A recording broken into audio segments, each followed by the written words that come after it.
boqaranne gara jabeenyaan walit darbanne dilallaera jaalalli keenya qoree biqilcheera lapheen keenya halkaniif guyyaa sitti bonya maaloo gooftaan nu taraara siin jenna maaloo ati raawwattee nunni siini maaloo ati nu deebisiini deebina maaloo sanyiin facaasne biqileera bilchaatee firiif gaahee albeen keenya soogarameeto hidda keenya gubbaa taa'ee maaloo waaqayyoo ati nu hin geetini haala keenya laaltee nunni sini hunduu banneerraa sirraa fagaanne jaalala dhiisnee jibbaaf of laanne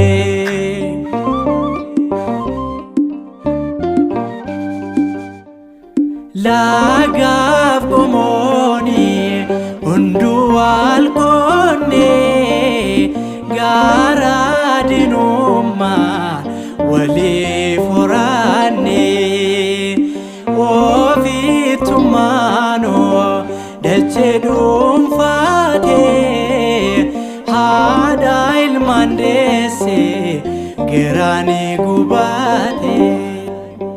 waaqni Abrahaam eessaa jirta maaloo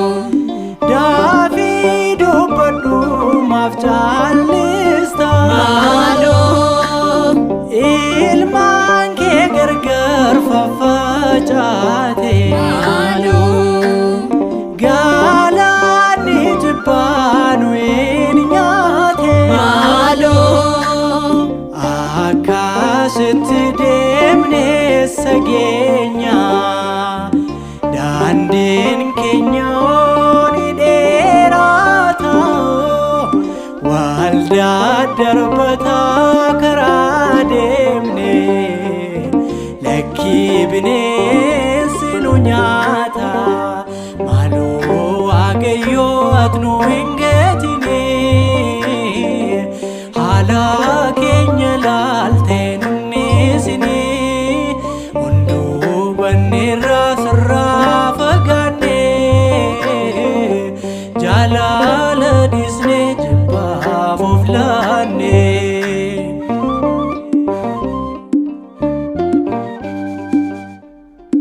meeshaa ammayyaa niwukileerii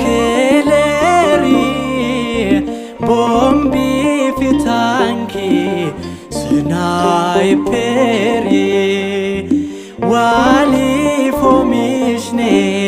jaalala dhiisne walii keenyarratti jibba moosifne bidiruun keenya kan yaabbanne maaloo jaalala hin qabuun sodaanne maaloo garam garamitti deemaa jirra maaloo yaaddoon qabamne